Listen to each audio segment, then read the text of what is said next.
தேவனுடைய நாமம் மகிமைப்படுவதாக. இந்த காலை வேளையில் ஆண்டவராகிய இயேசு கிறிஸ்து நாமத்தினாலே என்னுடைய வாழ்த்துதலை நான் தெரிவித்துக் கொள்கிறேன். இன்றைய சிந்தனைக்கு ஏதுவாக எபிரேயர் 3ஆம் அதிகாரம் அதனுடைய 12-13 வசனத்தை நான் வாசிக்கிறேன். சகோதரரே, ஜீவனுள்ள தேவனை விட்டு விலகிறதுக்கு ஏதுவான அவிசுவாசமுள்ள பொல்லாத இருதயம் உங்களில் ஒருவனுக்குள்ளும் இராதபடிக்கு நீங்கள் எச்சரிக்கையாயிருங்கள். உங்களில் ஒருவனாயிலும் பாவத்தின் வஞ்சனையினால் கடினப்பட்டு போகாதபடிக்கு இன்று எண்ணப்படும் நாடோறும் ஒருவருக்கொருவர் புத்தி சொல்லுங்கள். எபிரேயரை எழுதின ஆக்கியோன் இந்த 3ஆம் அதிகாரத்திலே நாம் வாசித்த இந்த பகுதிகள் விசுவாசிகளுக்கு ஒரு மிகுந்த எச்சரிக்கையை கொடுக்கிறதை நம்ம வாசிக்க முடிகிறது. அது என்ன எச்சரிப்பு? அவிசுவாசத்திற்கு எதிரான ஒரு எச்சரிப்பாக இங்கே நம்ம பார்க்க முடிகிறது. நாம் வாசித்த இந்த பகுதியிலே ஜீவனுள்ள தேவனை விட்டு விலகிறதுக்கு ஏதுவான அப்படின்னு நம்ம வாசிக்கிறோம். அது மட்டும் இல்லை, அவிசுவாசமுள்ள பொல்லாத இருதயத்தை என்று வாசிக்கிறோம். விசுவாசிகளிடத்தில் பேசுகிற பொழுது அது என்ன பொல்லாத இருதயத்தை பற்றி இந்த ஆசிரியர் எழுதுகிறார். விசுவாசிகள் என்பவர்கள் இருதயம் எப்படி இருக்கிறது? ஆண்டவர் வாசம் பண்ணக்கூடிய இருதயமாக இருக்கிறதே. எப்படி இந்த ஆசிரியர் அவற்றை பொல்லாத அவிசுவாசமுள்ள பொல்லாத இருதயம் என்று குறிப்பிடுகிறார்? சற்று நாம் சிந்திக்கக்கூடிய வார்த்தைகளாக இவர்கள் இருக்கிறது. இதற்கு அடுத்த வசனத்தில் இப்படி நம்ம வாசிக்கிறோம், உங்களில் ஒருவனாயிலும் பாவத்தின் வஞ்சனையினால் கடினப்பட்டு போகாதபடிக்கு என்று எழுதுகிறார். இங்கே ஒரு அர்த்தத்தை என்ன காரணம் என்பதை சொல்லிவிட்டார். எப்படி விசுவாசினுடைய இருதயம் அவிசுவாசம் உள்ள பொல்லாத இருதயமாக மாறிவிட்டது? கீழே நம்ம வாசிக்கிறோம், பாவத்தின் வஞ்சனையினால் கடினப்பட்டு போய்விட்டது.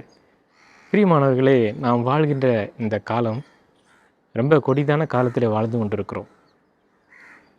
விசுவாசிகளுக்கு தேவனுடைய சுவிசேஷத்தை அறிவித்து கொண்டிருக்கிற நாம், விசுவாசிகள் என்று அழைக்கப்படுகிற நாம், நம்முடைய இருதயம் பாவத்தினுடைய வஞ்சனையினால் கடினப்பட்டு போனது என்று சொன்னால் நம்ம ரொம்ப யோசிக்கக்கூடிய விஷயமாக இருக்கிறது. அநேக நேரத்திலே நம்முடைய இடத்திலே அன்பு இல்லை, அதில்லை, இதில்லை என்று சொல்லி பேசி கொண்டிருக்கிற நாம், என்னையும் சேர்த்து தான் சொல்லுகிறேன், என்னுடைய பாவத்தையே நான் உணராமல் போகிற பொழுது என்னுடைய இருதயம் அதனாலே கடினப்பட்டு என்னுடைய இருதயம் எப்படி மாறுகிறதா? இவ்வளவு பெரிதான ரட்சிப்பை எனக்கு பெற்றுக் கொடுத்த ஜீவனுள்ள தேவனை விட்டு விலகிறதுக்கு ஏதுவான அவிசுவாசம் உள்ள அப்படின்னு வாசிக்கிறோம். அப்போ இந்த பாவம் என்ன பண்ணுகிறது?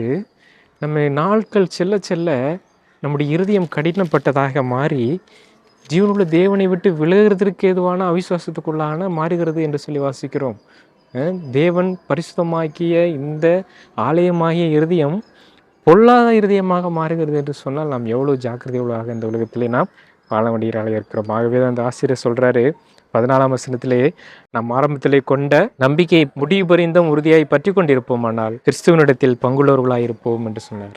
ஆரம்பத்தில் கொண்டிருந்த அந்த நம்பிக்கை நாம் ஆண்டவரை ஏற்றுக்கொண்ட பொழுது எவ்வளோ உற்சாகமாக இந்த தேவனை நம்ம பற்றி கொண்டோம். ஆண்டவர் நம்முடைய வாழ்க்கையில் எவ்வளோ பெரிய மாற்றத்தை ஏற்படுத்தினார். ஆனால் இன்றைக்கு இப்படிப்பட்ட நிலைமை மாறி போனதை குறித்து பரிதாபமாக இந்த ஆசிரியர் எழுதுகிறார். ஆகவே நீங்கள் என்ன செய்யுங்க, ஆரம்பத்திலிருந்தே கொண்டிருந்த அந்த நம்பிக்கையை முடிவு புரிந்த உறுதியாய் நீங்கள் பற்றி கொண்டிருங்கள். ஏன் அப்படி சொல்கிறாரு?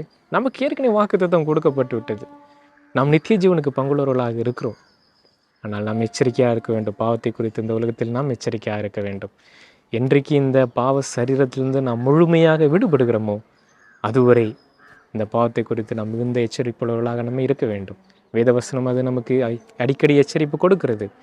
அதற்கு நாம் செவி கொடுத்து நம்முடைய வாழ்க்கையை தேவனுக்கு ஒப்பு கொடுத்து இந்த பாவத்தின் நிமித்தமாக அந்த பாவத்தின் வஞ்சையினாலே நம்ம இதயம் கடினப்பட்டு போகாதபடிக்கு நாம் தொடர்ந்து இன்னும் தேவன் மேலே விசுவாசம் வாழ்வோம். தேவன் தாமே உதவி செய்வாராக. ஆமென்.